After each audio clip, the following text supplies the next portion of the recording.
28ರಂದು ಮಧ್ಯಪ್ರಾಚ್ಯ ಯುದ್ಧ ಶುರುವಾದಂತ ಸಂದರ್ಭದಲ್ಲಿ ಎಲ್ಲೋ ಒಂದ್ ಕಡೆ ಡೊನಾಲ್ಡ್ ಟ್ರಂಪ್ ಅವರು ಏನೇನೋ ಅನ್ಕೊಂಡ್ಬಿಟ್ರು. ನಾನು ಸೋಲೋದೇ ಇಲ್ಲ, ಇರಾನೇ ಶರಣಾಗತಿ ಆಗುತ್ತೆ ಅಂತ. ಆದ್ರೆ ಇದೀಗ ಸೋಲಪ್ಪೋ ಮಾತೇ ಇಲ್ಲ ಎಂದಿದ್ದ ಟ್ರಂಪ್ ಸೈಲೆಂಟ್ ಆಗಿದ್ದಾರೆ. ಅಬ್ಬರಿಸಿ ಬೊಬ್ಬೆರೆದಿದ್ದ ಟ್ರಂಪ್ ಈಗ ಫುಲ್ ಗಪ್ಚುಪ್ ಆಗಿದ್ದಾರೆ. ಅಮೆರಿಕ ಅಧ್ಯಕ್ಷ ಟ್ರಂಪ್ ವಿರುದ್ಧ ಜಾಗತಿಕ ಟೀಕಾ ಪ್ರಹಾರ ವ್ಯಕ್ತವಾಗ್ತಾ ಇದೆ. ಪಾಕಿಸ್ತಾನ ಮಧ್ಯಪ್ರವೇಶದಿಂದ ಸೀಜ್ ಫೈರ್, ಪಾಕಿಸ್ತಾನದ ಮಂಡಿಯೂರಿತೆ ವಿಶ್ವದ ದೊಡ್ಡಣ್ಣ. ಇರಾನ್ನ ಎಲ್ಲಾ ಷರತ್ತುಗಳಿಗೂ ಓಕೆ ಅಂತ ಅಮೆರಿಕ. ಹಾಗಾದ್ರೆ ನಿನ್ನೆವರೆಗೂ ಕೂಡ ಇರಾನ್ ಸರ್ವನಾಶ ನಿಶ್ಚಿತ ಅಂತ ಹೇಳ್ತಿದ್ದ ಅಮೆರಿಕ ಈಗ ಇದ್ದಕ್ಕಿದ್ದಂತೆ 2 ವಾರಗಳ ಕಾಲ ಕದನ ವಿರಾಮವನ್ನ ಘೋಷಿಸಿದ್ಯಾಕೆ ಅನ್ನುವಂತಹ ಪ್ರಶ್ನೆ ವ್ಯಕ್ತವಾಗ್ತಾ ಇದೆ. ಟ್ರಂಪ್ ವಿರುದ್ಧ ಇರಾನ್ ರಾಯಭಾರ ಕಚೇರಿ ವ್ಯಂಗ್ಯವನ್ನ ಮಾಡ್ತಾ ಇರುವಂತದ್ದು. ನಿನ್ನೆವರೆಗೂ ಕೂಡ ಮೊನ್ನೆ ಸುದ್ದಿಗೋಷ್ಠಿಯನ್ನ ಮಾಡಿದಂತಹ ಸಂದರ್ಭದಲ್ಲೂ ಕೂಡ ಅಮೆರಿಕ ಅಧ್ಯಕ್ಷ ಡೊನಾಲ್ಡ್ ಟ್ರಂಪ್ ಅವರು ಹೇಳುವಂಥದ್ದೇ, ಸಂಪೂರ್ಣವಾಗಿ ನಾಶ ಮಾಡ್ತೀವಿ ನಾವು ಇರಾನ್ನ ಅಂತ ಹೇಳ್ತಾರೆ. ಆದ್ರೆ ಇದೀಗ ಸೈಲೆಂಟ್ ಆಗಿದ್ದಾರೆ. ಕದನ ವಿರಾಮಕ್ಕೆ ಒಪ್ಕೊಂಡಿರುವಂಥದ್ದು. ಇದಕ್ಕೆ ಮಧ್ಯಸ್ಥಿಕೆ ವಹಿಸಿರೋದು ಯಾವುದು? ಪಾಕಿಸ್ತಾನ. ಇಷ್ಟು ದಿನ ಅದ್ರ ಹೆಸರೇ ಕೇಳಿರ್ಲಿಲ್ಲ, ಎಲ್ಲಿತ್ತೋ ಗೊತ್ತಿರ್ಲಿಲ್ಲ, ಗುಬಚ್ಚಿ ಮರಿ ತರ ಇದ್ದಿದ್ದಂಥದ್ದು ಇದೀಗ ಏಕಾಏಕಿ ಉದ್ಭವ ಮೂರ್ತಿ ತರ ಉದ್ಭವ ಆಗಿದೆ ಪಾಕಿಸ್ತಾನ ಕೂಡ. ಹಾಗಾದ್ರೆ ಪಾಕಿಸ್ತಾನದ ಮುಂದೆ ಮಂಡಿ ಊರ್ತಾ ಅಮೆರಿಕ? ಡೊನಾಲ್ಡ್ ಟ್ರಂಪ್ ಅವರು ಇಷ್ಟು ದಿನ ಅಬ್ಬರಿಸಿ ಬೊಬ್ಬರಿತಾ ಇದ್ರು, ನನ್ನನ್ನು ಬಿಟ್ರೆ ಬೇರೆ ಯಾರೂ ಇಲ್ಲ, ನಾನೇ ಎಲ್ಲ ಅಂತ. ಆದ್ರೆ ಇದೀಗ ಎಲ್ಲೋ ಒಂದ್ ಕಡೆ ಸೈಲೆಂಟ್ ಆಗಿದ್ದಾರೆ, ಗಪ್ ಚುಪ್ ಆಗಿದ್ದಾರೆ. ಈ ವಿಚಾರದಲ್ಲಿ 2 ವಾರದಲ್ಲಿ ಸೈಲೆಂಟ್ ಆಗುತ್ತೆ ಇರಾನ್ ಅಂತ ಅಮೆರಿಕ ಅಧ್ಯಕ್ಷ ಡೊನಾಲ್ಡ್ ಟ್ರಂಪ್ ಅವರು ಅಂದ್ಕೊಂಡಿದ್ರು ಮೊದಲನೇದಾಗಿ. ಆದ್ರೆ ಅದನ್ನ ಇರಾನ್ ಸುಳ್ಳು ಮಾಡ್ತು.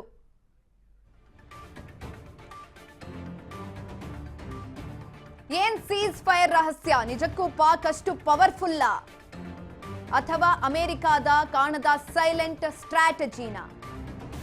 ಇರಾನ್ನ 10 ಷರತ್ತುಗಳಿಗೂ ಓಕೆ ಅಂತ ಅಮೆರಿಕ. ಹಾಗಾದ್ರೆ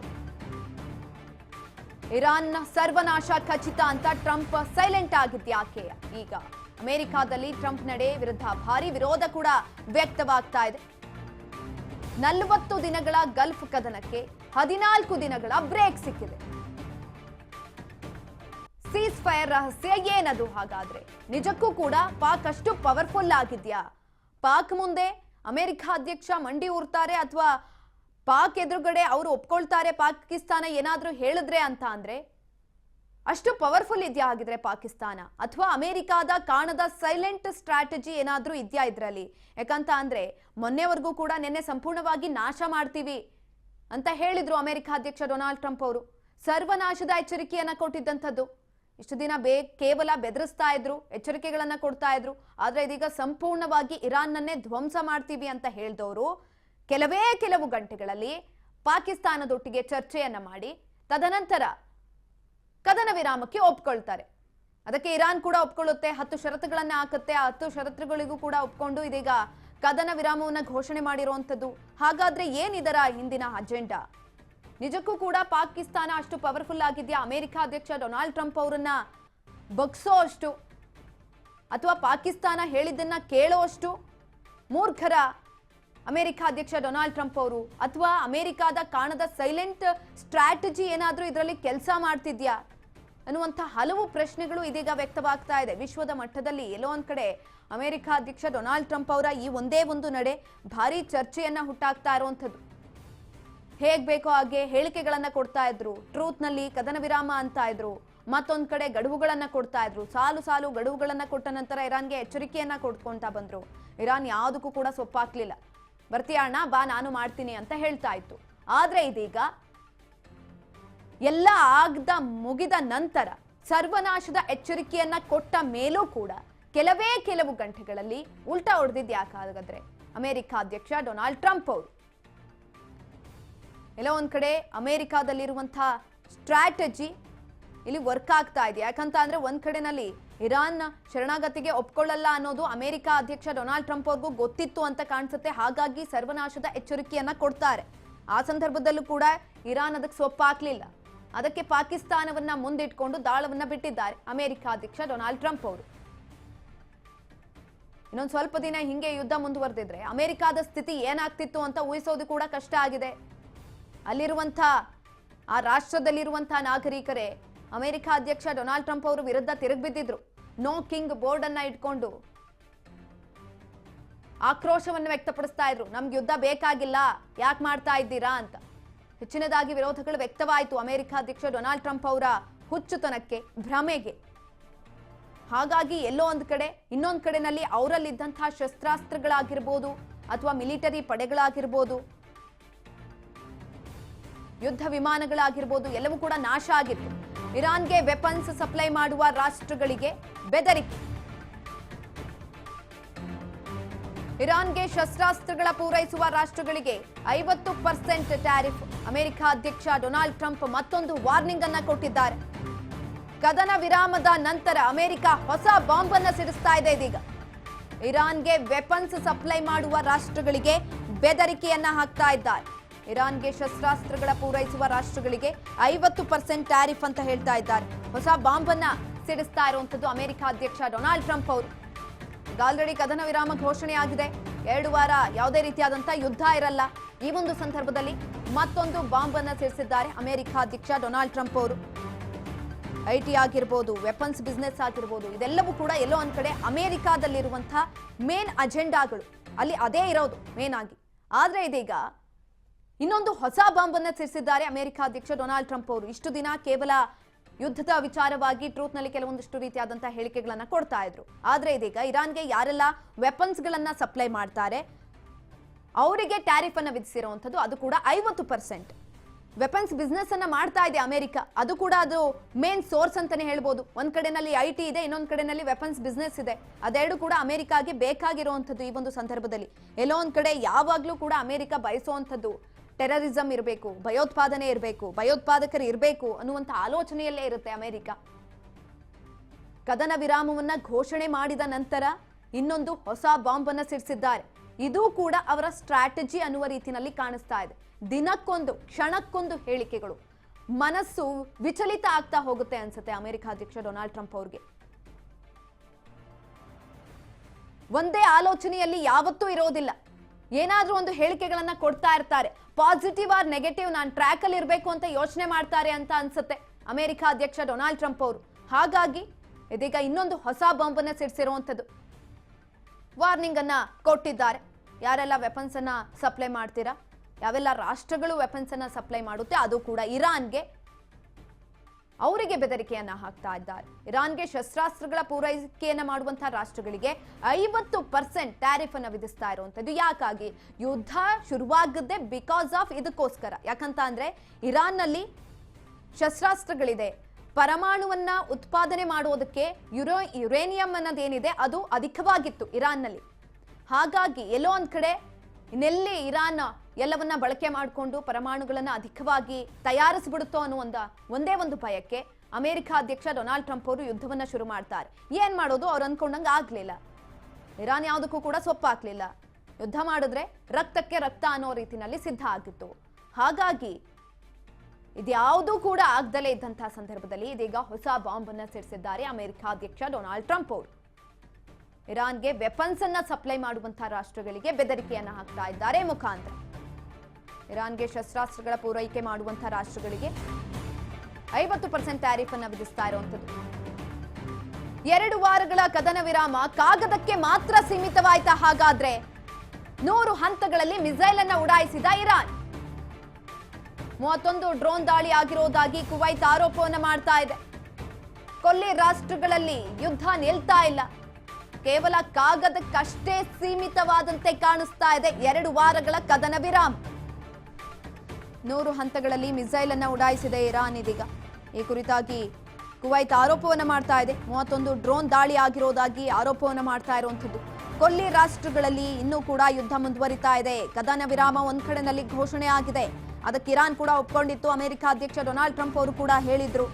ಆದ್ರೆ ಇದೀಗ ಯುದ್ಧ ಮಾತ್ರ ನಿಲ್ತಾ ಇಲ್ಲ. 31 ಡ್ರೋನ್ ದಾಳಿ ಆಗಿರೋದಾಗಿ ಕುವೈತ್ ಆರೋಪವನ್ನ ಮಾಡ್ತಾ ಇದೆ. 40 ದಿನಗಳ ಗಲ್ಫ್ ಕದನಕ್ಕೆ 14 ದಿನಗಳ ಬ್ರೇಕ್ ಬಿದ್ದಿತ್ತು. ಅಬ್ಬಾ, ನಿಟ್ಟುಸಿರನ್ನ ಬಿಡೋದಕ್ಕೆ ಶುರು ಮಾಡ್ಕೊಂಡ್ರು. ಎಲ್ಲೋ ಒಂದ್ ಕಡೆ ಇರಾನ್ ನಲ್ಲಿರುವಂತಹ ನಾಗರಿಕರಾಗಿರ್ಬೋದು, ಇಸ್ರೇಲ್ ನಲ್ಲಿರುವಂತಹ ನಾಗರಿಕರಾಗಿರ್ಬೋದು, ಅದೆಲ್ಲ ಬಿಡಿ, ಅಮೆರಿಕಾದಲ್ಲಿರುವಂತಹ ನಾಗರಿಕರು ಕೂಡ ಕೈ ಮುಗಿದ್ಬಿಟ್ರು. ಸದ್ಯ ಯುದ್ಧ ನಿಲ್ತಲ್ಲಪ್ಪ ಅಂತ ಉಸಿರಾಡೋದಕ್ಕೆ ಶುರು ಮಾಡೋ ಅಷ್ಟರಲ್ಲಿ ಒಂದ್ ಕಡೆನಲ್ಲಿ ಹೊಸ ಬಾಂಬ್ ಅನ್ನ ಸಿಡಿಸ್ತಾ ಇದ್ದಾರೆ ಅಮೆರಿಕ ಅಧ್ಯಕ್ಷ ಡೊನಾಲ್ಡ್ ಟ್ರಂಪ್ ಅವರು. ಇನ್ನೊಂದ್ ಕಡೆನಲ್ಲಿ ಯುದ್ಧನೇ ನಿಲ್ತಿಲ್ಲ. ಹಾಗಾದ್ರೆ ಎಲ್ಲೋ ಒಂದ್ ಕಡೆ ಕಾಗದಕ್ಕಷ್ಟೇ ಸೀಮಿತ ಆಯ್ತಾ ಈ ಒಂದು ಕದನ ವಿರಾಮ ಅನ್ನೋದು? ಕದ ತಟ್ಟಿತ್ತು ಕದನ ವಿರಾಮ, ಆದ್ರೆ ಇದೀಗ ಅದೇ ಕದ ಕ್ಲೋಸ್ ಆಗ್ತಾ ಇದ್ದಂತೆ ಕಾಣಿಸ್ತಾ ಇದೆ. ಕದನ ವಿರಾಮನೂ ಇಲ್ಲ, ಏನೂ ಇಲ್ಲ. ಕಾಗದದ ಮೇಲೆ ಎಲ್ಲ ಬರೆಯೋದಕ್ಕೆ ಹೇಳೋದಕ್ಕೆ ಅಷ್ಟೇ ಸೀಮಿತ ಆಗಿರುವಂಥದ್ದು. ಅಮೆರಿಕ ಅಧ್ಯಕ್ಷ ಡೊನಾಲ್ಡ್ ಟ್ರಂಪ್ ಅವರು ನಾವು ಗ್ರೇಟು, ನಾವು ಜಯಶಾಲಿ ಆಗಿದ್ದೀವಿ ಅಂತ ಟ್ರೂತ್ನಲ್ಲಿ ಕೊಚ್ಕೊಳ್ಳೋದಕ್ಕೆ ಅಷ್ಟೇ ಸೀಮಿತ ಆಯ್ತು ಅಂತ ಕಾಣಿಸುತ್ತೆ ಈ ಒಂದು ಕದನ ವಿರಾಮ. ಕೊಲ್ಲಿ ರಾಷ್ಟ್ರಗಳಲ್ಲಿ ಇನ್ನೂ ಕೂಡ ಯುದ್ಧ ನಿಲ್ತಾ ಇಲ್ಲ. ಇದೀಗ ಕುವೈತ್ ಆರೋಪವನ್ನ ಮಾಡ್ತಾ ಇದೆ. 31 ಡ್ರೋನ್ಗಳ ದಾಳಿ ಆಗಿರೋದಾಗಿ ಕುವೈತ್ ಆರೋಪವನ್ನ ಮಾಡ್ತಾ ಇರುವಂತದ್ದು. 100 ಹಂತಗಳಲ್ಲಿ ಮಿಸೈಲ್ ಅನ್ನ ಉಡಾಯಿಸಿದೆ ಇರಾನ್. 31 ಡ್ರೋನ್ ದಾಳಿ ಆಗಿದೆ ಅಂತ ಇನ್ನೊಂದು ಕಡೆನಲ್ಲಿ ಕುವೈತ್ ಕೂಡ ಹೇಳ್ತಾ ಇದೆ. ಇರಾನ್ನಲ್ಲಿ ಪರಮಾಣು ನಿಶಸ್ತ್ರೀಕರಣಕ್ಕೆ ಅಮೆರಿಕ ಪಣವನ್ನ ತೊಟ್ಟಿದೆ. ಇರಾನ್ ಆಡಳಿತದಲ್ಲಿ ಬದಲಾವಣೆಗೆ ಟ್ರಂಪ್ ಒತ್ತನ್ನ ಕೊಡ್ತಾ ಇದ್ದಾರೆ. ಕದನ ವಿರಾಮ ಘೋಷಣೆಯಾದರೂ ಕೂಡ ಪರಮಾಣು ಮೇಲೆ ಕಣ್ಗಾವಲನ್ನ ಇಟ್ಟಿದ್ದಾರೆ. ಇರಾನ್ನಲ್ಲಿ ಪರಮಾಣು ನಿಶಸ್ತ್ರೀಕರಣಕ್ಕೆ ಅಮೆರಿಕ ಪಣವನ್ನ ತೊಟ್ಟಿದೆ. ಇರಾನ್ ಆಡಳಿತದಲ್ಲಿ ಬದಲಾವಣೆಯನ್ನ ತರಬೇಕು ಅಂತ ಟ್ರಂಪ್ ಅವರು ಒತ್ತನ್ನ ಕೊಡ್ತಾ ಇದ್ರು. ಕದನ ವಿರಾಮ ಘೋಷಣೆಯಾಗಿದೆ. 14 ದಿನಗಳ ಬ್ರೇಕ್ ಸಿಕ್ಕಿರುವಂತದ್ದು. ಆದ್ರೆ ಇರಾನ್ ಆಡಳಿತದಲ್ಲಿ ಬದಲಾವಣೆಯನ್ನ ತಂದೇ ತರ್ತೀನಿ ಅಂತ ಇದೀಗ ಅಮೆರಿಕ ಅಧ್ಯಕ್ಷ ಡೊನಾಲ್ಡ್ ಟ್ರಂಪ್ ಅವರು ಹೇಳ್ತಾ ಇದ್ದಂತೆ ಕಾಣ್ತಾ ಇದೆ. ಪರಮಾಣು ಮೇಲೆ ಕಣ್ಗಾವಲನ್ನ ಇಟ್ಟಿದ್ದಾರೆ. ಈ ಸಂದರ್ಭದಲ್ಲಿ ಇರಾನ್ನಲ್ಲಿ ಪರಮಾಣು ನಿಶಸ್ತ್ರೀಕರಣಕ್ಕೆ ಅಮೆರಿಕ ಪಣ ತೊಟ್ಟಂತೆ ಕಾಣಿಸ್ತಾ ಇದೆ. ಒತ್ತನ್ನ ಕೊಡ್ತಾ ಇದ್ದಾರೆ ಬದಲಾವಣೆಯನ್ನ ತರೋದಕ್ಕೆ. 40 ದಿನಗಳ ಬಳಿಕ 14 ದಿನಗಳ ಬ್ರೇಕ್ ಸಿಕ್ಕಿದೆ. ಈ ಸಂದರ್ಭದಲ್ಲಿ ಇನ್ನೂ ಕೂಡ ತಣ್ಣಗಾಗಿಲ್ಲ. ಅಮೆರಿಕ ಅಧ್ಯಕ್ಷ ಡೊನಾಲ್ಡ್ ಟ್ರಂಪ್ ಅವರು ಎಲ್ಲೋ ಒಂದ್ ಕಡೆ ಸ್ಟ್ರಾಟಜಿನ ಮಾಡಿಕೊಂಡಂತೆ ಕಾಣಿಸ್ತಾ ಇದೆ. ಯಾಕಂತ ಅಂದ್ರೆ ಇದೀಗ ಇರಾನ್ನಲ್ಲಿ ಪರಮಾಣು ಉತ್ಪಾದನೆಯನ್ನ ಮಾಡೋದಕ್ಕೆ ಯುರೇನಿಯಂ ಆಗಿರ್ಬೋದು ಅಥವಾ ಕೆಲವೊಂದಷ್ಟು ಬೇಕಾಗಿರುವಂತಹ ಪರಮಾಣುಗಳಾಗಿರ್ಬೋದು ಎಲ್ಲೋ ಒಂದ್ ಕಡೆ ಜಾಸ್ತಿ ಇದೆ. ಹಾಗಾಗಿ ಅದಕ್ಕೆ ಅವಕಾಶ ಕೊಡಬಾರ್ದು ಅನ್ನುವಂಥ ಉದ್ದೇಶಕ್ಕೆ ಅಮೆರಿಕ ಅಧ್ಯಕ್ಷ ಡೊನಾಲ್ಡ್ ಟ್ರಂಪ್ ಅವರು ಯುದ್ಧವನ್ನ ಶುರು ಮಾಡ್ತಾರೆ. ಆದ್ರೆ ಈಗ ಎಲ್ಲೋ ಒಂದ್ ಕಡೆ ಯುದ್ಧ ಸ್ಟಾಪ್ ಆಗಿರ್ಬೋದು, ಕದನ ವಿರಾಮ ಸಿಕ್ಕಿರ್ಬೋದು, ಘೋಷಣೆ ಮಾಡಿರ್ಬೋದು 14 ದಿನಗಳ ಕಾಲ. ಆದರೂ ಕೂಡ ಇರಾನ್ನಲ್ಲಿ ಪರಮಾಣು ನಿಶಸ್ತ್ರೀಕರಣಕ್ಕೆ ಅಮೆರಿಕ ಪಣ ತೊಟ್ಟಿರುವಂಥದ್ದು. ಯಾವುದೇ ಕಾರಣಕ್ಕೂ ಕೂಡ ಇರಾನ್ನಲ್ಲಿ ಪರಮಾಣುಗಳು ಇರಬಾರ್ದು, ಅವರು ಅದನ್ನ ಉತ್ಪಾದನೆ ಮಾಡಬಾರ್ದು ಅನ್ನೋ ನಿಟ್ಟಿನಲ್ಲಿ ಪಣವನ್ನ ತೊಟ್ಟಂತೆ ಕಾಣಿಸ್ತಾ ಇದೆ. ಹಾಗಾಗಿ ಪರಮಾಣು ಘಟಕಗಳ ಮೇಲೆ ಕಣ್ಗಾವಲನ್ನ ಇಟ್ಟಿದ್ದಾರೆ ಅಮೆರಿಕ ಅಧ್ಯಕ್ಷ ಡೊನಾಲ್ಡ್ ಟ್ರಂಪ್ ಅವರು. ಇಡೀ ವಿಶ್ವಕ್ಕೆ ಇವರೇ ದೊಡ್ಡಣ್ಣ ಅಂತ ತೋರಿಸ್ಕೊಳ್ಬೇಕು,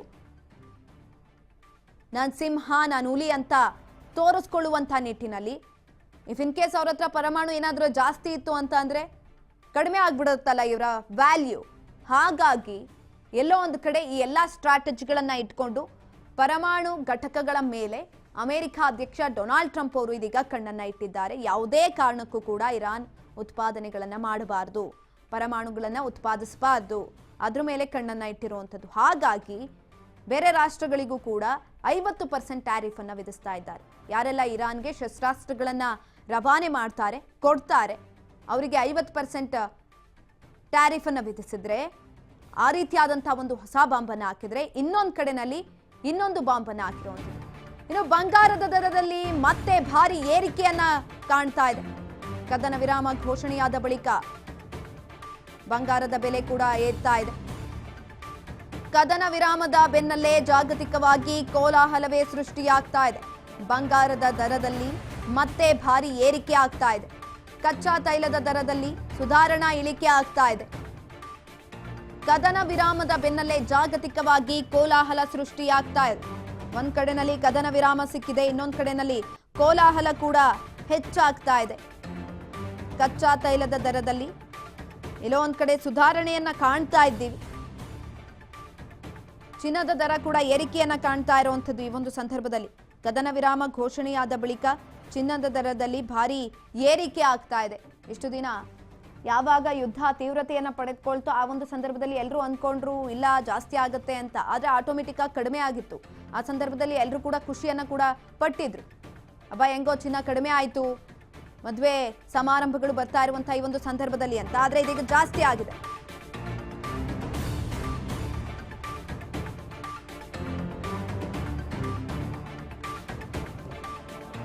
ಕದನ ವಿರಾಮ ಏನೋ ಘೋಷಣೆ ಆಗಿದೆ. 14 ದಿನಗಳ ಕದನ ವಿರಾಮಕ್ಕೆ ಘೋಷಣೆ ಆಗಿರುವಂತದ್ದು. ಈ ಸಂದರ್ಭದಲ್ಲಿ ಅಮೆರಿಕ ಅಧ್ಯಕ್ಷ ಡೊನಾಲ್ಡ್ ಟ್ರಂಪ್ ಅವರು ಹೊಸ ಬಾಂಬ್ಗಳನ್ನ ಸಿಡಿಸ್ತಾ ಇದ್ದಾರೆ. ಬಿಡ್ತಾ ಇಲ್ಲ ಸುಮ್ಮನೆ ಇರೋದಕ್ಕೆ. ಕೇವಲ ಕಾಗದಕ್ಕಷ್ಟೇ ಸೀಮಿತ ಆಗಿದೆ ಈ ಒಂದು ಕದನ ವಿರಾಮ ಅನ್ನೋದು. 40 ದಿನಗಳ ಬಳಿಕ ಎಲ್ಲರೂ ಕೂಡ ನಿಟ್ಟುಸಿರನ್ನ ಬಿಟ್ರು. ಆದ್ರೆ ಇವಾಗ ಎಲ್ಲವೂ ಕೂಡ ಉಲ್ಟಾ ಪಲ್ಟಾ ಆಗ್ತಾ ಇದೆ. ಸ್ಟ್ರಾಟಜಿಯನ್ನ ಇಟ್ಕೊಂಡೆ ಎಲ್ಲೋ ಒಂದ್ ಕಡೆ ಕದನ ವಿರಾಮವನ್ನ ಘೋಷಣೆ ಮಾಡದಂತೆ ಕಾಣಿಸ್ತಾ ಇರುವಂಥದ್ದು. ಸೋಲೊಪ್ಪುವ ಮಾತೇ ಇಲ್ಲ ಅಂತ ಅಂದಿದ್ರು ಡೊನಾಲ್ಡ್ ಟ್ರಂಪ್ ಅವರು. ಒಂದ್ ಕಡೆನಲ್ಲಿ ಸೈಲೆಂಟ್ ಆದಂತೆ ಕಾಣಿಸಿದ್ರು ಮೇಲ್ನೋಟಕ್ಕೆ. ಆದ್ರೆ ಇದೀಗ ಮತ್ತೆ ಅಬ್ಬರಿಸಿ ಬೊಬ್ಬೆರೆಯೋದಕ್ಕೆ ಸಜ್ಜಾಗ್ತಾ ಇದ್ದಾರೆ. ಇದೇ ಸಂದರ್ಭದಲ್ಲಿ ಚಿನ್ನದ ಬೆಲೆ ಜಾಸ್ತಿ ಆಗ್ತಾ ಇದೆ. ಕಚ್ಚಾ ತೈಲದ ಬೆಲೆ ಎಲ್ಲೋ ಒಂದ್ ಕಡೆ ಸುಧಾರಣೆಯನ್ನ ಕಾಣ್ತಾ ಇದೆ. ಇದೆಲ್ಲದರ ಮಧ್ಯದಲ್ಲಿ ಇರಾನ್ಗೆ ಯಾವೆಲ್ಲ ರಾಷ್ಟ್ರಗಳು ಶಸ್ತ್ರಾಸ್ತ್ರಗಳನ್ನ ಪೂರೈಕೆ ಮಾಡ್ತಾ ಇದ್ದಾವೆ ಆ ರಾಷ್ಟ್ರಗಳಿಗೆ 50% ಟ್ಯಾರಿಫ್ ಅನ್ನ ಕೂಡ ವಿಧಿಸಿದ್ದಾರೆ. ಇದು ಹುಚ್ಚುತನ ತಾನೆ ಅಮೆರಿಕ ಅಧ್ಯಕ್ಷ ಡೊನಾಲ್ಡ್ ಟ್ರಂಪ್ ಅವರು. ಎಲ್ಲೋ ಒಂದ್ ಕಡೆ ಭ್ರಮೆನಲ್ಲೇ ಇದ್ದಂತೆ ಕಾಣಿಸ್ತಾ ಇದೆ ಇವರ ಯಾವ ಮಾತಿಗೂ ಕೂಡ ಸ್ಪಷ್ಟತೆ ಅನ್ನೋದಿಲ್ಲ, ಯಾವ ಮಾತಲ್ಲೂ ಕೂಡ ನಿಖರತೆ ಅನ್ನೋದಿಲ್ಲ, ಅಕ್ಯುರೇಸಿನೂ ಇಲ್ಲ, ಕ್ಲಾರಿಟಿನೂ ಇಲ್ಲ. ಬೇಕಾಬಿಟ್ಟಿ ಸ್ಟೇಟ್ಮೆಂಟ್ಗಳನ್ನ ಕೊಡೋದ್ರಲ್ಲಿ ಅಮೆರಿಕ ಅಧ್ಯಕ್ಷ ಡೊನಾಲ್ಡ್ ಟ್ರಂಪ್ ಅವರು ಎತ್ತಿದ ಕೈ ಅಂತ ಕಾಣಿಸ್ತಾ ಇದೆ.